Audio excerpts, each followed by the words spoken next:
The Democratic field in the race for governor is getting awfully crowded.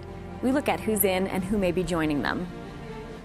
Are investigators being punished for doing too good of a job exposing problems at Lincoln Hills? We get the latest. We also have an update on the U.S. Senate race. Money is flowing in. Who's giving and who's getting? All that plus winners and losers and your questions today on JS on Politics. Welcome to JS on Politics. I'm your host, Mary Spacuzza. I'm joined by Patrick Marley in Madison and Daniel Bice here in Milwaukee to talk about the latest in the governor's race. So for a while, I remember how we were talking about no Democrat wants to get in the race, and now it's kind of the opposite, where a lot of Democrats want to get in the race. Eight candidates now. Right. I think of two of them as minor candidates, and then six as sort of minor, major, or major, minor candidates, because we don't have any major candidate on this side, but we do have 8 candidates, 6 of whom have either been in office or they have money and they're planning to spend. And the most recent one is Matt Flynn, who announced this week that he's running, former Democratic Party chairman. He's run for office 4 previous times, lost all 4 times. He's now 70, retired, and has decided this is how he wants to spend retirement, running around the state campaigning to be governor. And he's facing some questions and criticism about his role in the priest abuse scandal, representing the Catholic Church. Right. I mean, there are a number of questions. I asked him, "You've lost 4 times before. What's different this time?" And he said he's not put off easily on things he wants to pursue. And most of what he had to say fit in line with the other Democrats. He did say he wants to roll back right to work, that he wants to get rid of Act 10, and he criticized the Foxconn deal. But then I also asked him about his representation of the Archdiocese of Milwaukee for 15 years, from the late 80s to 2004. And, he had the job of representing the church against people who said that they were victims of sexual abuse by priests. Mm-hmm. And some people, including SNAP, the group that represents these victims, has said that he was overly aggressive in some of his representation of the church. For instance, in several cases, when someone would file a suit and the suit would be tossed out, usually because it was outside the statute of limitations, he and the church then filed liens or judgments against those people for his legal and Quarles and Brady's legal costs. He says this is just routine, and when the church found out about this, they paid him back, and we haven't yet gone back and checked to see if that's true, but it's something we're going to be doing. And then the other one has to do with a case where he was in a discussion with another attorney representing 5 of these victims, and he's quoted by the National Catholic Reporters telling this guy that you're going to lose all your cases, so we'll toss you a few crumbs if you just drop the suit, and we'll give you a few crumbs to pay for therapy. He says he didn't use the word crumbs, but he said he probably did discuss therapy because that was common in dealing with negotiations and settlement talks. So a little bit, it's a difficult thing, because between in the 80s, 90s, and early 2000s, the situation and people's attitudes towards some of this stuff, I think, was different than what it is now. And so now he's having to reflect back on and discuss some of these issues. So I think there'll probably be more scrutiny on that in the future with Matt. It sounds like it. Patrick, are you hearing in terms of Dems in Madison at the Capitol, is there a favorite or a few people that you think have broader support among lawmakers there, or is it too early to tell? No, I think that's why we have as big a field as we do, is that there is no favorite. I mean, everybody's got some level of support in their little categories of people that they can get help from.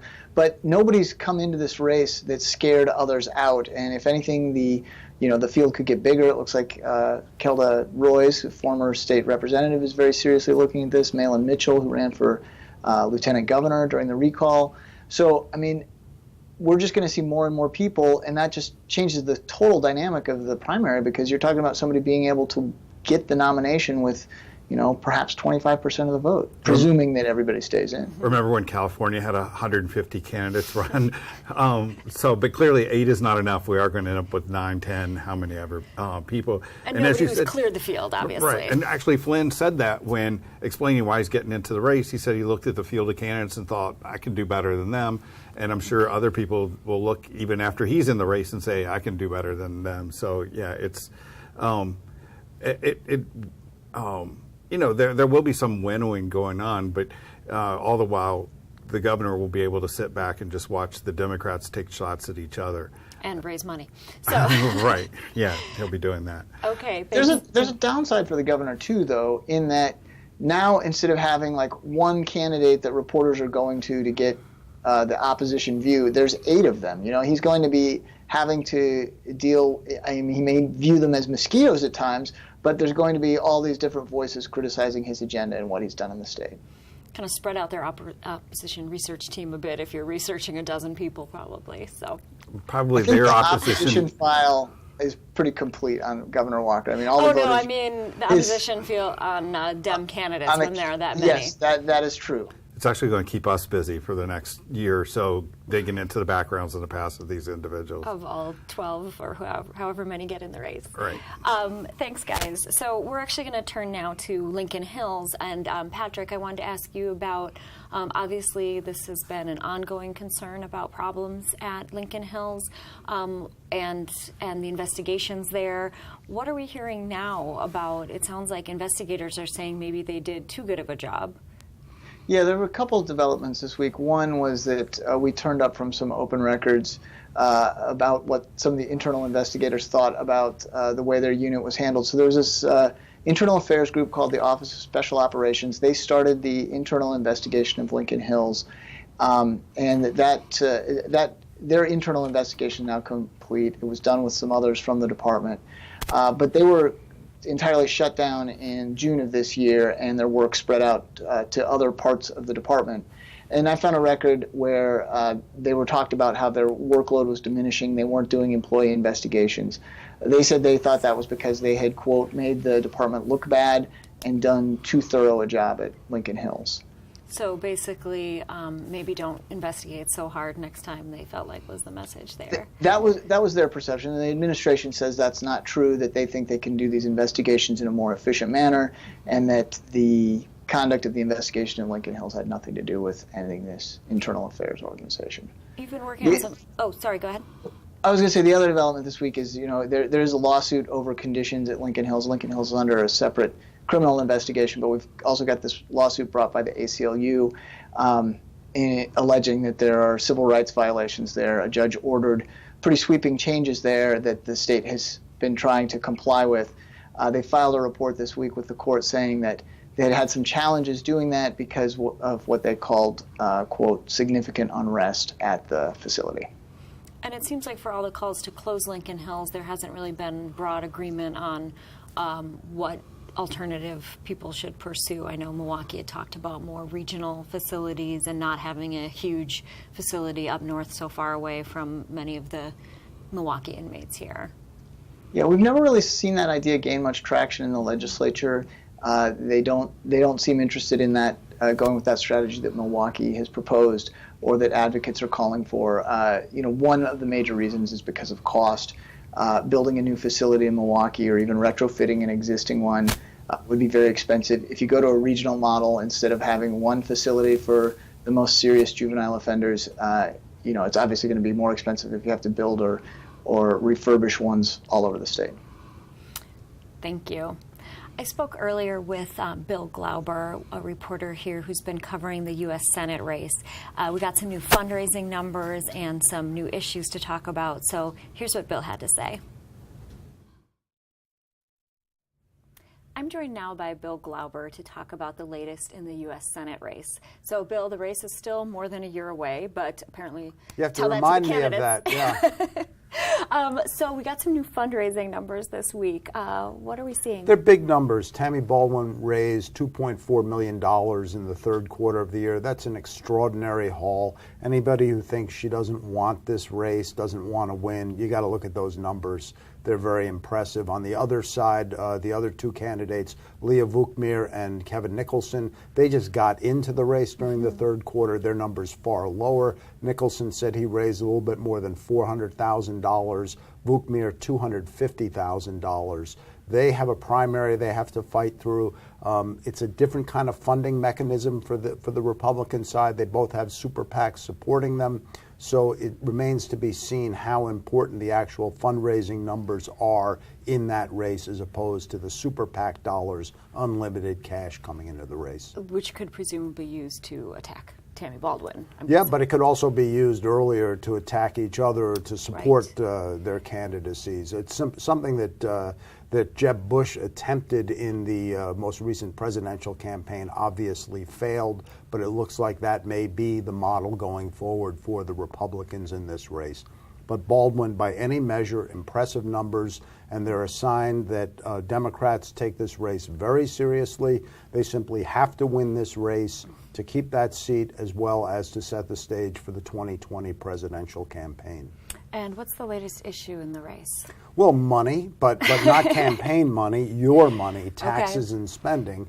Republicans are coming out big this week for the Trump tax outline. That's all it is. It's just an outline at this point. It's not really solid proposals with charts.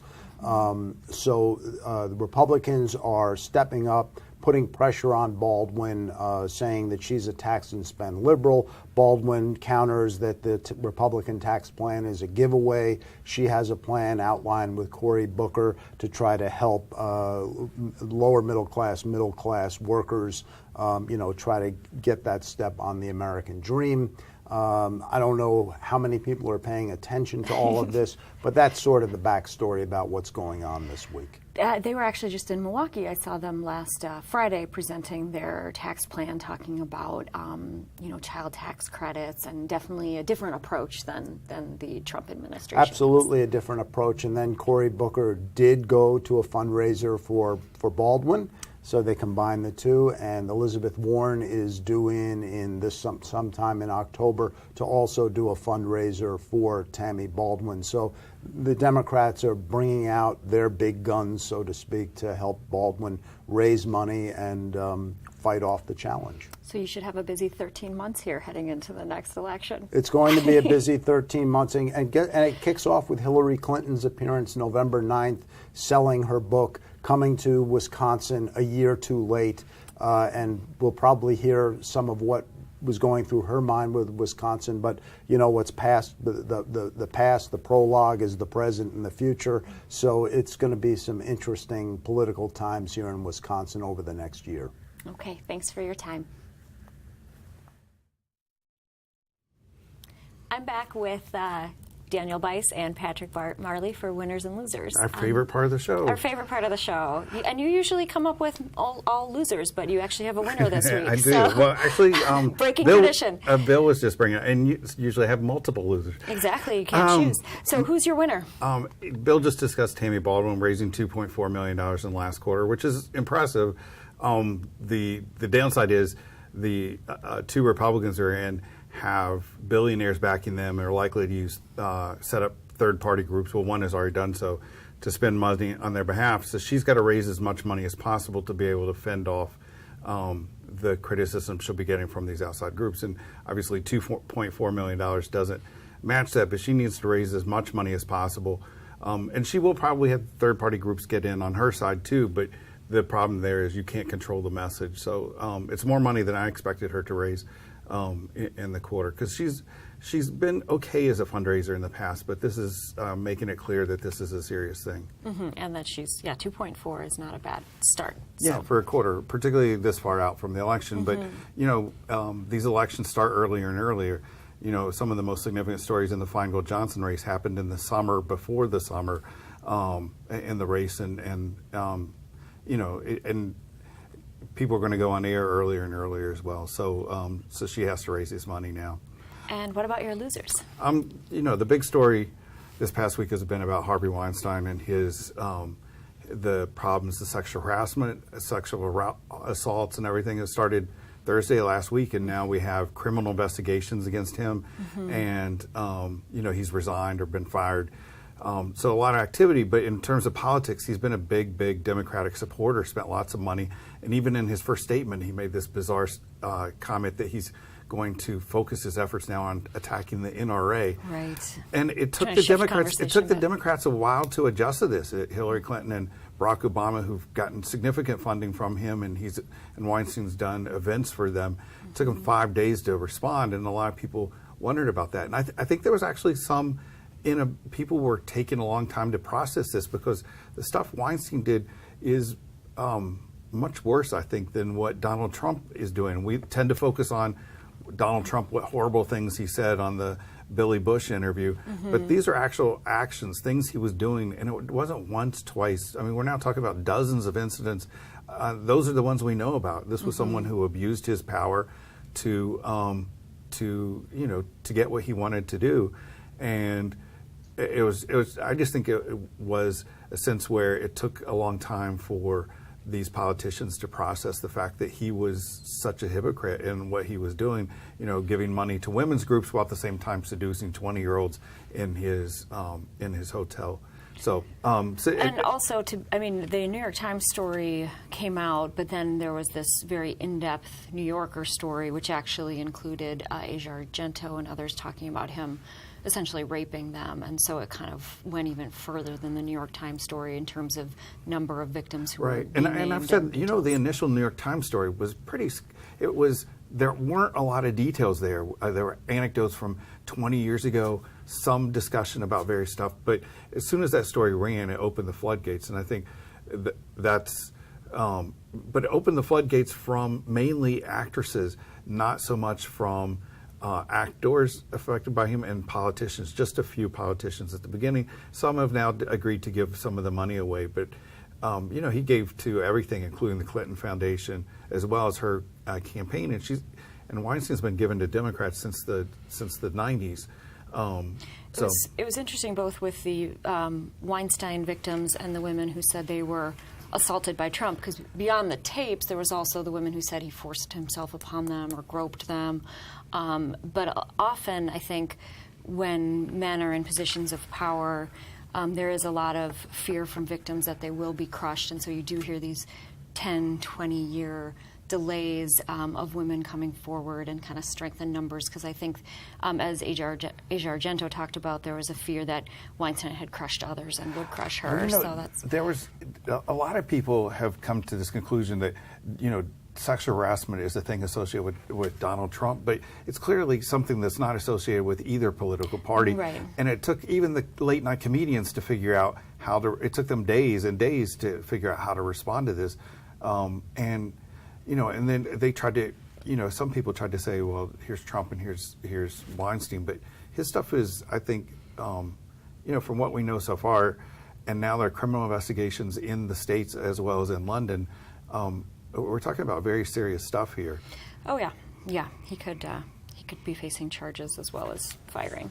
Okay, Patrick, who are your winners this week?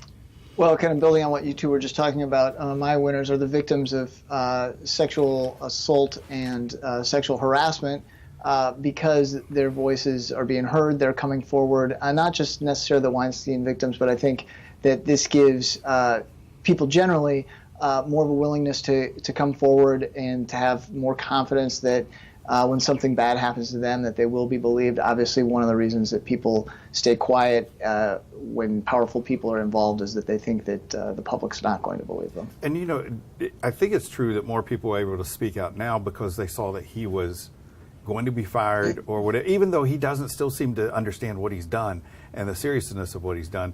So, there's still the power dynamic.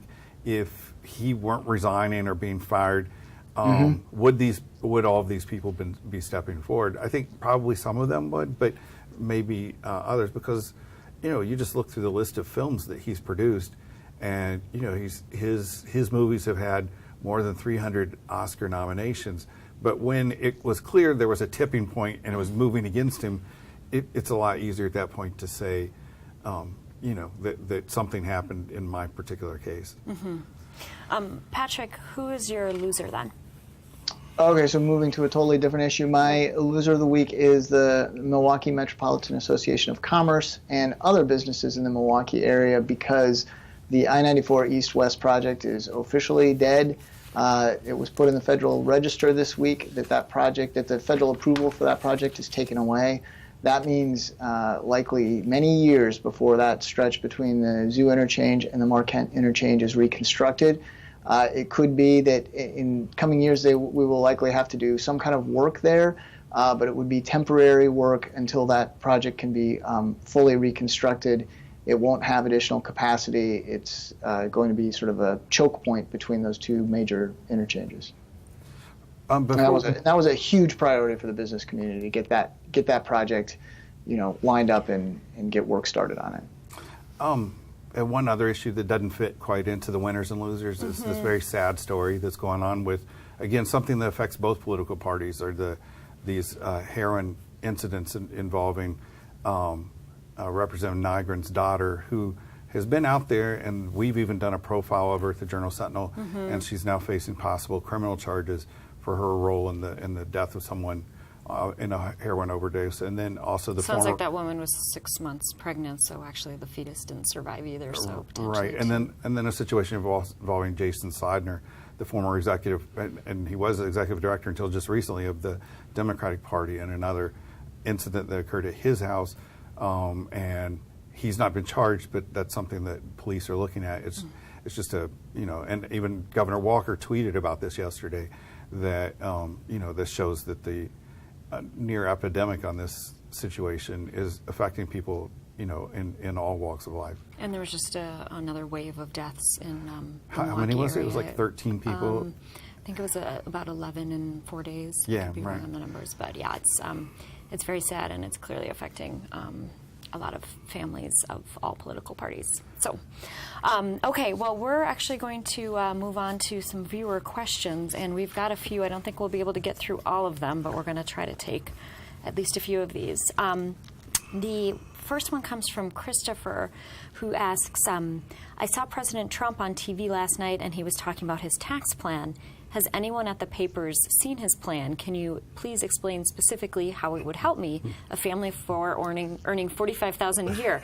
Let's see, Patrick, you want to try to take that one? Yeah, I'm not going to pretend to know the ins and outs of that federal tax policy, but I would say that the early criticism of it is that it would help the wealthy and businesses more than people of moderate incomes. A family of four earning $45,000. Right. I think the trick on the tax reform, which Republicans are going to view as absolutely essential that they get done, given that they couldn't achieve the repeal of Obamacare, is that this senators, the Republicans all want to make tax reform, but they've only got 52 members, and they all have very different ideas about how to do it and the best way to do it and how much you can allow the deficit to rise when you do it. They can't lose more than 2 votes. That is the same dynamic and challenge that they had in the Affordable Care Act debate. Yeah, and getting into fights with Senator Corker is probably not a good way to keep that coalition together. It would probably be helpful I don't feel like this has been a very detail-heavy plan with, it doesn't sound, I think there are a lot of questions that remain about Trump's tax plan. The next one comes from Jessica, who asks, why did it take so long for Democrats to condemn the information published in the New York Times about Harvey Weinstein? Goes on to talk about Hillary Clinton taking 5 days to say something. You touched on this already. Obviously, it's not like one side of the aisle is pure when it comes to sexual harassment and mistreatment of women. But if it had been Trump and we found out that 5 women stepped forward and had settled with him, and that there was an incident back in '97 involving somebody, Democrats would have been all over that. Sure. Not in hours or days, but within minutes. Right. And I think there is a little bit of hypocrisy in there that the belief is that that's something the other side does, not us. They have the war on women, we support women kind of thing. Yeah, and there were a few people who stepped forward, and now that's been this long and he's been fired, the situation's changed. But for 1 day, 2 day, 3 days, and finally 5th day they decided to step forward and talk about it. So yeah, I agree with the person raising the question. So. Okay. This one comes from Claire. Your article did not say how much money came from out-of-state donations. Patrick, have we seen that kind of detail yet? Is that Senator Baldwin? I assume they're talking about the new Senate numbers that we just talked about with Bill Glauber. It was my understanding that these were kind of more some general numbers that they had released without giving the details yet. So usually what happens before the actual public filing of these kinds of documents, campaigns will be proud of their numbers and release summaries to the press or others that just say we raised $2 million without getting into this sort of line by line who gave what. So I just don't think we've been able to see that analysis right now. In the past, she has received a lot of out-of-state money, so it wouldn't be surprising if she did. But Senator Feingold received a significant out-of-state money. This is a race that transcends Wisconsin. It's important to all of us, but the impact's going to be felt nationally. So it's not going to be a surprise if all the candidates. And I think the same in the House Speaker's race. Paul Ryan obviously gets a lot of money from out of state.